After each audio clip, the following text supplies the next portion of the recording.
BO ಸಾಹೇಬ್ರೆ ಹಾಗೂ ಪೋಷಕರೇ, ಮಕ್ಕಳೇ, ಎಲ್ರಿಗೂ ಜ್ಞಾನವಾಹಿನಿ ಶಾಲೆಯ ವಾರ್ಷಿಕೋತ್ಸವದ ಶುಭಾಶಯಗಳು.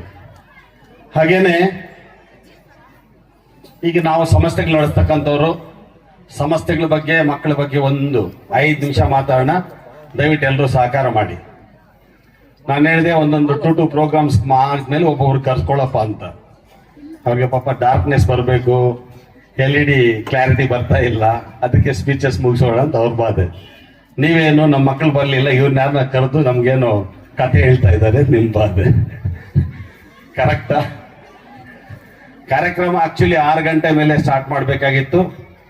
ಕಾರಣ ಏನಂದ್ರೆ ರೆಸಿಡೆನ್ಷಿಯಲ್ ಏರಿಯಾದಲ್ಲಿ ಕಾರ್ಯಕ್ರಮ ಮಾಡೋದ್ರಿಂದ ಮತ್ತೆ 12 ಗಂಟೆ ಆ ಟೈಮ್ ಆದ್ರೆ ಸರೌಂಡಿಂಗ್ ನೈಬರ್ಸ್ ಗಲಾಟೆ ಮಾಡ್ತಾರೆ, ಬೇಗ ಮುಗಿಸ್ಬೇಕು ಕಾರ್ಯಕ್ರಮ ಅನ್ನೋ ಉದ್ದೇಶದಲ್ಲಿ ಅವ್ರು ಪಾಪ 4 ಗಂಟೆ ಕಾರ್ಯಕ್ರಮ ಆಯೋಜನೆ ಮಾಡಿದ್ದಾರೆ ಅಷ್ಟೇ. ಯಾಕಂದ್ರೆ LED ನಲ್ಲಿ ಈಗೆಲ್ಲರೂ ಕೂಡ LED ಸ್ಕ್ರೀನ್ ಅಲ್ಲಿ ನೋಡುವಂತ ಹವ್ಯಾಸ ಬಂದ್ಬಿಟ್ಟಿದೆ. ಹಾಗಾಗಿ ಎಲ್ರು ಕ್ಷಮಿಸ್ಬೇಕು. ಯಾಕಂದ್ರೆ ನೀವು ಒಂದೊಂದೆರಡು ಕಾರ್ಯಕ್ರಮ ಆದ್ಮೇಲೆ ನಮ್ಮಂತವ್ರು ಒಂದೊಂದು 4 ಮಾತು ಹೇಳಿದ್ರೆ ನೀವು ಕೇಳಕ್ ರೆಡಿ ಇರ್ತಿದ್ರಿ. ಈಗ ಕೇಳಕ್ ರೆಡಿ ಇಲ್ಲ, ಆದ್ರೂ ಒಂದು 5 ನಿಮಿಷ ಕೇಳಿಸ್ಕೊಳ್ಳಿ ದಯವಿಟ್ಟು. ಈಗ ಲಾಸ್ಟ್ ಟೈಮ್ ಒಂದು ಕಾರ್ಯಕ್ರಮದಲ್ಲಿ ನಾವು ಮೊಬೈಲ್ ಬಗ್ಗೆ ಮಾತಾಡ್ತಾ ಇದ್ವಿ. ಎಷ್ಟು ಟೆಕ್ನಾಲಜಿ ಡೆವಲಪ್ ಆಗ್ತಾ ಇದೆ ಅಷ್ಟು ಮಕ್ಕಳು ಅದರಿಂದ ಕಲಿಯೋದು ಎಷ್ಟಿದೆಯೋ ಅದರಿಂದ ಹಾಳಾಗೋದು ಅಷ್ಟಿರುತ್ತೆ ಅಂತ. ಈಗ ಪೋಷಕರು ಇರ್ತಕ್ಕಂಥ ಕಾರಣ ಏನಂದ್ರೆ ಮಕ್ಕಳು ಮನೆಗಳಲ್ಲಿ ನಮ್ಮ ಮಾತೇ ಕೇಳ್ತಾ ಇಲ್ಲ ಸಾರ್ ಅಂತ. ನೀವು ತಪ್ಪು ತಿಳ್ಕೊಬೇಡಿ ಯಾರು ಇಲ್ಲಿ. ಯಾರ ಮಾತು ಯಾರು ಕೇಳ್ತಿದ್ದೀರಾ? ಪೋಷಕ ಕರೆಕ್ಟಾಗಿ ಹೇಳಿ. ಗಂಡ ಮಾತು ಹೆಂಡತಿನೂ ಕೇಳಲ್ಲ, ಹೆಂಡತಿ ಮಾತು ಗಂಡನೂ ಕೇಳಲ್ಲ, ಅತ್ತೆ ಮಾವ ಮಾತು ಸೊಸೆ ಕೇಳಲ್ಲ, ಸೊಸೆ ಮಾತು ಅತ್ತೆ ಮಾವ ಕೇಳಲ್ಲ. ನಮ್ಮನ್ನ ಯಾಕೆ ಮಕ್ಕಳು ಫಾಲೋ ಮಾಡಲ್ಲ? ನೀವೇಳಿ, ಕರೆಕ್ಟಾಗಿ ಹೇಳಿ. ಈಗ ಟೆಕ್ನಾಲಜಿ ಬೆಳೀತು, ಟೆಕ್ನಾಲಜಿಯಿಂದ ಮಕ್ಕಳು ಸೀಕ್ರೆಟ್ ಆಗಿ ಮೊಬೈಲ್ ತಗೊಂಡೋಗಿ ಕೆಟ್ಟದ್ದು ಒಳ್ಳೇದು ನೋಡ್ತಿದ್ರು, ಆ ವಿಚಾರ ಆಯಿತು. ಈಗ ಮಕ್ಕಳು ನಮ್ಮ ಮಾತೇ ಕೇಳಲ್ಲ ಸಾರ್, ಓದೋದೇ ಇಲ್ಲ ಸಾರ್ ಅಂದ್ರೆ ಪೇಷನ್ಸಿ ನಮ್ಗಿರ್ಬೇಕಲ್ಲ. ಪ್ರತಿಯೊಂದು ಆಚೆ ಕಡೆ ಇರೋ ಪ್ರಾಬ್ಲಮ್ಸ್ ಎಲ್ಲ ತಗೊಂಬಂದು ಗಂಡ ಮೇಲೆ ಹಾಕ್ಬಿಡ್ತೀರಾ, ಇಲ್ಲ ಗಂಡ ಆಚೆ ಕಡೆ ಎಲ್ಲ ಪ್ರಾಬ್ಲಮ್ ತಗೊಂಬಂದು ಹೆಂಡತಿ ಮೇಲೆ ಹಾಕ್ತಾರೆ. ನಿಮ್ಮಿಬ್ಬರು ಕಚ್ಚಾಟ ನೋಡಿದ್ರೆ ಮಕ್ಳು ಏನ್ ಮಾಡ್ತಾರೆ? ಅವ್ರಿಗೂ ಪೇಷನ್ಸಿ ಇರೋದಿಲ್ಲ. ನಿಮ್ಗೆ ಯಾವಾಗ ಪೇಷನ್ಸಿ ಇರಲ್ಲ, ಮಕ್ಕಳಿಗೂ ಪೇಷನ್ಸಿ ಇರಲ್ಲ. ನಿಮ್ಮನ್ನು ಫಾಲೋ ಮಾಡಲ್ಲೇನೋ ಅವರು. ನೀವು ಸೀರಿಯಲ್ ನೋಡಿದ್ರೆ ಅವ್ರು ಸೀರಿಯಲ್ ಫಾಲೋ ಮಾಡ್ತಾರೆ, ನೀವು ಗಲಾಟೆ ಮಾಡ್ಕೊಂಡ್ರೆ ಗಲಾಟೆ ಫಾಲೋ ಮಾಡ್ಕೊಂತಾರೆ, ನೀವು ಅನ್ಯೋನ್ಯವಾಗಿದ್ರೆ ಅನ್ಯೋನ್ಯವಾಗಿ ಫಾಲೋ ಮಾಡ್ಕೊಂತೀರಾ. ಮೊದ್ಲೆಲ್ಲ ಪರ್ಸನಲ್ ಒಂದ್ ಬೆಡ್ರೂಮ್ ಅಲ್ಲ ಒಂದ್ ಹಾಲ್ವರೆಗೂ ಇತ್ತು. ಈಗ ಗಂಡ ಹೆಂಡತಿ ಮಾತಾಡ್ಬಿಡದ ಒಂದ್ ಊರು ಕೇಳಿಸ್ತಲ್ಲ, ಹಂಗೆ ಮಾತಾಡ್ತಾ ಇರ್ತೀರ ನೀವು. ಏನ್ ಮಾಡಕ್ಕಾಗ್ತದ? ಅಲ್ಲ, ಸಮಾಜನೇ ಹಂಗ ಆಗ್ಬಿಟ್ಟಿದೆ. ಎಲ್ಲರೂ ಫಾಸ್ಟ್ ಕಲಿಯುಗ ತುಂಬಾ ಬೆಳೆದ್ಬಿಟ್ಟಿದೆ. ನಾವು ಎಲ್ಲಿ ಏನು ಬೆಳೆದಿಲ್ಲ. ಸಂಸ್ಕಾರಗಳು, ಮೌಲ್ಯಗಳು ಎಲ್ಲಿ ಕಳ್ಕೊಂತೀವೋ ಅವಾಗ ಅದು ಬೆಳೆದಿದೆ ಅನ್ಕೊಂತ ಇದ್ವಿ ಅಷ್ಟೇ.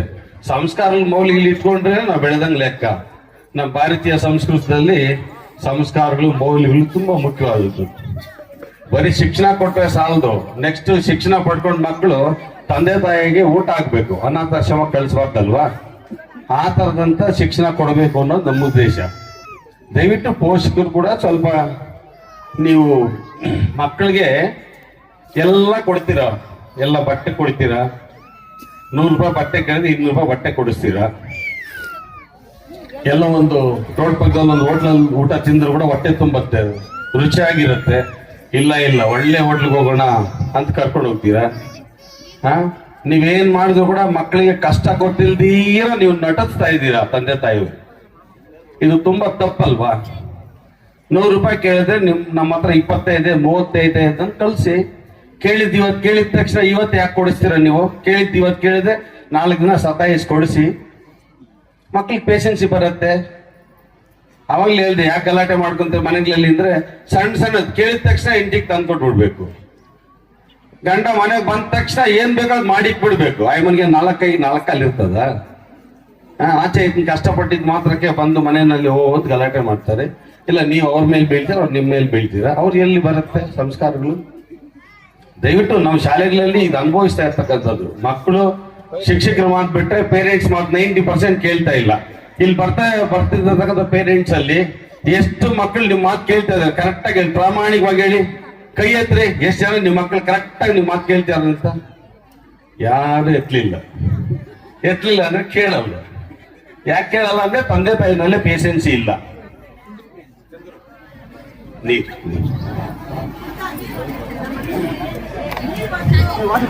ದಯವಿಟ್ಟು ಮಕ್ಕಳನ್ನ ಶಾಲೆಗಳ ಮೇಲೆ ನೀವೆಷ್ಟು ಅವಲಂಬಿಸ್ತಾ ಇದ್ದೀರಾ, ಪೋಷಕರ ಮೇಲೆ ಕೂಡ ಮಕ್ಕಳು ಅಷ್ಟೇ ಅವಲಂಬಿಸ್ತಾರೆ.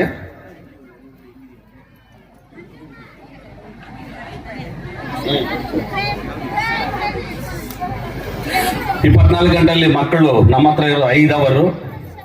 ಅಕಸ್ಮಾತ್ ಮನೆಯಿಂದ ಸ್ಕೂಲ್ಗೆ 1 ಅವರ್ ಬರ್ತಾರೆ, 1 ಅವರ್ ಹೋಗ್ತಾರೆ, 7 ಅವರ್ ಆಯ್ತು. ಇನ್ ರಿಮೈನಿಂಗ್ ಅವರ್ಸ್ ಎಲ್ಲಿರ್ತಾರೆ ಮಕ್ಕಳು? ನಿಮ್ಮ ಮನೆಯಲ್ಲಿ ಇರ್ತಾರೆ. 24ಅಲ್ಲಿ 7 ಅವರ್ ಹೋದ್ಮೇಲೆ ರಿಮೈನಿಂಗ್ ಅವರ್ಸ್ ಎಷ್ಟಿದೆ ನಿಮ್ಗೆ ಗೊತ್ತಿದೆ. ಅದರಲ್ಲಿ 8 ಅವರ್ ಬಿಟ್ರೆ ಇನ್ನೆಷ್ಟು ಅವರ್ ನಿಮ್ಮ ಹತ್ರ ಇರ್ತಾರೆ ನೋಡ್ಕೊಳ್ತೀವಿ.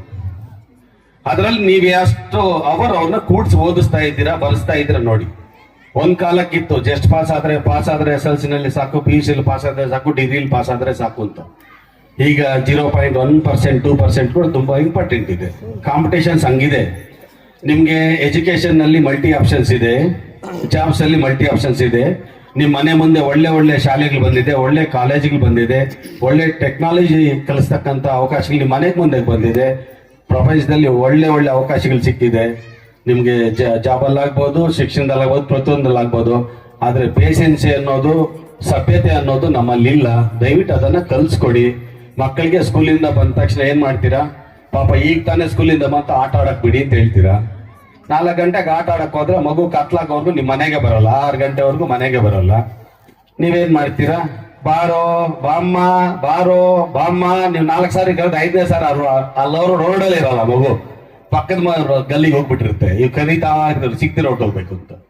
6 ಗಂಟೆಗೆ ಬರ್ತಾನೆ, ಅದು ಇದು ಆಟ ಆಡಿರ್ತಾನೆ, ಸುಸ್ತಾಗಿರ್ತಾನೆ. ಬಂದ ತಕ್ಷಣ ಏನೋ ಒಂದು ಹೋಮ್ವರ್ಕ್ ಕೊಟ್ಟಿರ್ತಾನೆ, ಗಬ ಒಂದು ಬರ್ದು ಬಿಡೋದು. ಮಮ್ಮಿ ಟೈಮ್ ಆಯ್ತು, ಹಶ್ವಾಗ್ತದೆ. 8 ಗಂಟೆಗೆ ತಿಂದ, 9 ಗಂಟೆಗೆ ಮಲಗಿದ. ನೀವು ಅದು ಇದು 12 ಗಂಟೆವರೆಗೂ ಟಿವಿ, ಇನ್ನೊಂದು ಮತ್ತೊಂದು. ನಿಮ್ ಕೆಲಸ ಏನೋ ನಿಮ್ದಿರುತ್ತೆ ಪಾಪ, ನಾವು ನಿಮ್ಮನ್ನ ಬ್ಲೇಮ್ ಮಾಡಲ್ಲ. ಬೆಳಗ್ಗೆ 6 ಗಂಟೆ ಆದ್ರೂ ಎದ್ದೇಳಲ್ಲ, ಮಕ್ಳು 7 ಗಂಟೆ ಆದ್ರೂ ಎದ್ದೇಳಲ್ಲ.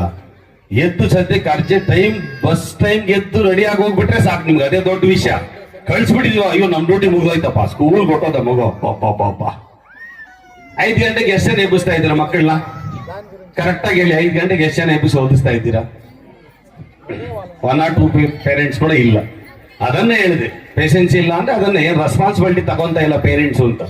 ಮಗು ಶಾಲೆಯಿಂದ ಬಂದ ತಕ್ಷಣ ಕೈಕಾಲ್ ಮಕ ತೊಳಿಯಪ್ಪ, ಏನಾದ್ರು ತಿಂಡಿ ತಿನ್ನಪ್ಪ, ಇಲ್ಲ ಹಾಲು ಕುಡಿಯಪ್ಪ, ಹೋಮ್ವರ್ಕ್ ಎಲ್ಲ ಕೊಟ್ಟರು ಬರೀ ಅಂತ ಹೇಳ್ರಿ. 5-6 ಗಂಟೆವರೆಗೂ ಬರೀತಾರೆ. ಅಷ್ಟೊಂದು ಸ್ವಲ್ಪ ಹೆಚ್ಚು ಕತ್ಲೆ ಆಗತ್ತೆ, ಫ್ರೆಂಡ್ಸ್ ಯಾರು ಸಿಗಲ್ಲ. 6 ಗಂಟೆ ಮೇಲೆ ಒಂದು ಅರ್ಧ ಗಂಟೆ ಫ್ರೀ ಬಿಡಿ, ಮೊಬೈಲ್ ಕೊಡಿ ಅಥವಾ ಟಿವಿ ನೋಡಕ್ ಕೇಳಿದ, ನಿಮ್ ಜೊತೆಲಿ ಫ್ರೆಂಡ್ಶಿಪ್ ಬೆಳೆಸ್ಕೊಳಕ್ ಕೇಳಿ. 6-6:30 ಓದಕ್ ಕೇಳಿ, 8:30 9 ಗಂಟೆ ಓದ್ಕೊಳಕ್ ಕೇಳಿ. ಬೆಳಗ್ಗೆಯಿಂದ ಸಾಯಂಕಾಲ ಮಾಡ್ಬೇಕು ಏನ್ ಟೀಚರ್ಸ್ ಪಾಠಗಳನ್ನ ಓದ್ಕೊಳಕ್ ಕೇಳಿ. 9 ಗಂಟೆಗೆ ಊಟ ಮಾಡಿಸಿ ಬೇಗ ಮಲ್ಕೊಂಡ್ರಪ್ಪ ಅಂತ ಹೇಳಿ. ಬೆಳಗ್ಗೆ 5 ಗಂಟೆ ನೀವ್ ಹೆಂಗು ಎದ್ದು ಹೇಳ್ತೀರಾ. ಸುಮಾರು ಜನ ಎದ್ದೇಳಲ್ಲ ಅನ್ಕೊಳ್ಳಿ, ಅಲ್ಲಿಗ್ಲೆಲ್ಲ ಆದ್ರೆ ಪಾಪ ಕೆಲಸ ಎದ್ದೇಳ್ತಾರೆ. ಟೌನ್ ಅಲ್ಲಿ ಆಲ್ಮೋಸ್ಟ್ ಅಲ್ಲಿ 5:30 6 ಗಂಟೆ 6:30 7 ಗಂಟೆ ಕೂಡ ಎದ್ದೇಳ್ತಾರೆ ಕೆಲವರು. ಮಕ್ಕಳನ್ನ 5 ಗಂಟೆಗೆ ಎಬ್ಬಿಸಿ ಕೈಕಾಲ್ ಮಕ ತೊಳಿಸಿ ಮತ್ತೆ ಬೆಳಗ್ಗೆ 7-7:30 ಓದೋದನ್ನ ಕಲ್ಸಿರಿ. ಯಾಕೆ ಮಕ್ಳು ಇಂಪ್ರೂವ್ಮೆಂಟ್ ಆಗಲ್ಲ? ಬರೀ ಶಾಲೆಗಳ ಮೇಲೆ ಡಿಪೆಂಡ್ ಆಗೋದು ಕೂಡ ಈಗ ನಿಮ್ಗೆ ನೀವ್ ಎಕ್ಸ್ಪೆಕ್ಟೇಷನ್ ಮಾಡ್ತಕ್ಕಂತ ಮಾರ್ಕ್ಸ್ ಸಿಗೋದಿಲ್ಲ. ಮಾರ್ಕ್ಸ್ ಜೊತೆಗೆ ಈಗ ನಿಮ್ಗೆ ನೋಡ್ತಾ ಇದ್ರೆ ಬೇರೆ ಆಕ್ಟಿವಿಟೀಸು, ಸ್ಕಿಲ್ಸು, ಪ್ರೋಗ್ರಾಮ್ಸ್ ಎಲ್ಲ ಕೊಡಬೇಕು. ಈಗ ಮಕ್ಕಳು ಬರೀ ಪುಸ್ತಕ, ಬರೀ ಮಾರ್ಕ್ಸ್ ಕಡಿದ್ರೆ ಸಾಲದು, ಕೈಯಲ್ಲಿ ಕೆಲಸ ಇರಬೇಕು. ಅದನ್ನೇ ಸ್ಕಿಲ್ಸ್ ಅನ್ನೋದು. ಸ್ಕಿಲ್ಸ್ ಸಮೇತ ಈಗ ಶಿಕ್ಷಣ ಕೊಡಬೇಕು ಅಂದ್ರೆ ಬುಕ್ಸ್ ಜೊತೆಗೆ ಬೇರೆ ಆಕ್ಟಿವಿಟೀಸ್ ನ ಶಾಲೆಗಳಲ್ಲಿ ಕೂಡ ಮಾಡಿಸ್ತಾ ಇರ್ತಾರೆ. ಸಮಯ ಎಲ್ಲಿರತ್ತೆ? ಹಾಗಾಗಿ ದಯವಿಟ್ಟು ನಿಮ್ಮ ಹತ್ರ ಮಗು ಒಂದು 15ರಿಂದ 17 ಅವರ್ ಒಂದು ದಿನಕ್ಕೆ ನಿಮ್ಮ ಹತ್ರ ಇರೋದ್ರಿಂದ ದಯವಿಟ್ಟು ನೀವೆಲ್ಲರೂ ಕೂಡ ಪೋಷಕರು ಕೇರ್ ತಗೊಂಡು ನಿಮ್ಮ ಮಕ್ಕಳ ಉನ್ನತ ಜೀವನಕ್ಕಾಗಿ ನೀವೆಲ್ಲ ಸಹಕಾರ ಕೊಡಿ. ನೀವೆಲ್ಲ ಖರ್ಚು ಮಾಡ್ತಿದ್ದೀರಾ, ಅವ್ರಿಗೆ ನನ್ನ ಪ್ರಕಾರ ಮಕ್ಕಳಿಗೆ ನೀವು ಕಷ್ಟ ಗೊತ್ತಾಗ್ಬೇಕು. ನೀವು ಒಂದು 100 ರೂಪಾಯಿ ಸಂಪಾದನೆ ಮಾಡಕ್ಕೆ ಎಷ್ಟು ಕಷ್ಟ ಪಡ್ತಿದ್ದೀರಾ, ಖರ್ಚು ಮಾಡೋದಷ್ಟು ಈಸಿ ಇಲ್ಲ ಅನ್ನೋದು ಅವ್ರಿಗೆ ಗೊತ್ತಾಗ್ಬೇಕು. ಜೊತೆಗೆ ಶಿಕ್ಷಣದ ವ್ಯಾಲ್ಯೂ ಗೊತ್ತಾಗ್ಬೇಕು, ಜೀವನದ ವ್ಯಾಲ್ಯೂ ಗೊತ್ತಾಗ್ಬೇಕು. ನೀವು ಕತೆಗಳು ಹೇಳ್ಬೇಕು. ಮೊದಲು ಮನೆಗಳಲ್ಲಿ ಅಜ್ಜಿ ತಾತ ಇರ್ತಾ ಇದ್ರು, ಅವ್ರ ಕಷ್ಟ ಸುಖ ಎಲ್ಲ ತಿಳಿಸ್ತಾ ಇದ್ರು, ಅವ್ರ ಒಂದಲ್ಲ ಒಂದು ಕಲ್ತ್ಕೊಂತ ಇದ್ರು. ಈಗ ನೀವು ಅವ್ರಿಗೆ ಎಲ್ಲಿ ಹೇಳ್ತೀರಾ? ಕತೆ ಹೇಳಕ್ಕೂ ಟೈಮ್ ಇರಲ್ಲ ನಿಮ್ಗೆ. ಅವ್ರನ್ನ ಒಂದು ಅರ್ಧ ಗಂಟೆ ಕೂಡ್ಸಿ ಅವ್ರಿಗೆ ಹೇಳ್ಕೊಡಕ್ಕೂ ಪೇಷನ್ಸ್ ಇರಲ್ಲ. ನೀವು ಮನೆಗಳಲ್ಲಿ ಒಂದು ಟೈಮ್ ಟೇಬಲ್ ಹಾಕೊಳಲ್ಲ. ಶಾಲೆಗೆ ಹೋದ್ರೆ ಸಾಕು, ಇನ್ನೊಂದು 1000 ರೂಪಾಯಿ ಜಾಸ್ತಿ ಕೊಟ್ಬಿಡ್ತೀವಿ ಸರ್, ನೀವೇ ಟ್ಯೂಷನ್ ಕೂಡ ಮಾಡಿ ಕಳಿಸ್ಬಿಡಿ ಅನ್ನೋ ಸ್ಥಿತಿನಲ್ಲಿ ಇರ್ತಾರೆ ನಮ್ಮ ಪೇರೆಂಟ್ಸ್.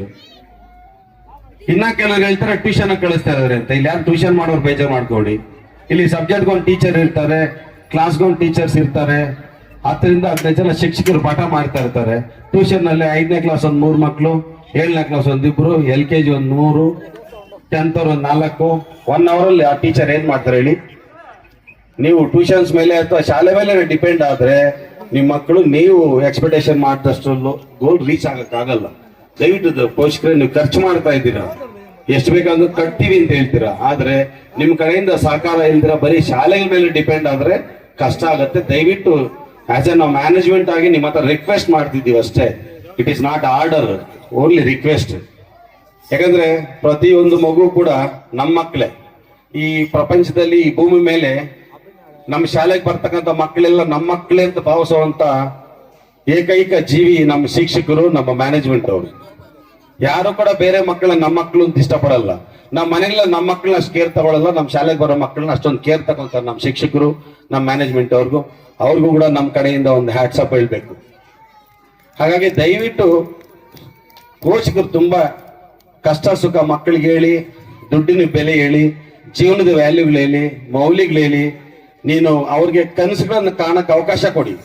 ನೀನ್ ಹಿಂಗ್ ಓದ್ಬೇಕು, ಏನಕ್ಕೋಸ್ಕರ ಓದ್ಬೇಕು, ಮುಂದೆ ಹಿಂಗ್ ಬೆಳಿಬೇಕು, ನೀನ್ ಇಂಥ ಕಾರಲ್ಲಿ ಓಡಾಡ್ಬೇಕು, ಇಂಥ ಮನೆ ಕಟ್ಬೇಕು, ನಾವೆಲ್ಲ ಚೆನ್ನಾಗಿರ್ಬೇಕು, ಏನು ಅದ್ರ ಬಗ್ಗೆ ಒಂದು ಜೀವನದ ಬಗ್ಗೆ ಅವ್ರಿಗೊಂದು ಕನಸುಗಳನ್ನ ಕಾಣೋ ತರ ಮಾಡಿ, ಕನಸುಗಳನ್ನ ನನ್ಸು ಮಾಡ್ಕೊಳ್ಳಕ್ಕೆ ಯಾವ ತರ ಮಾಡ್ಕೋಬೇಕು ಅಂತ ಹೇಳಿ ಪೇಷನ್ಸ್ ಇಂದ ನೀವು ಮಕ್ಕಳನ್ನ ಬೆಳೆಸ್ಬೇಕು ನನ್ನ ಉದ್ದೇಶ.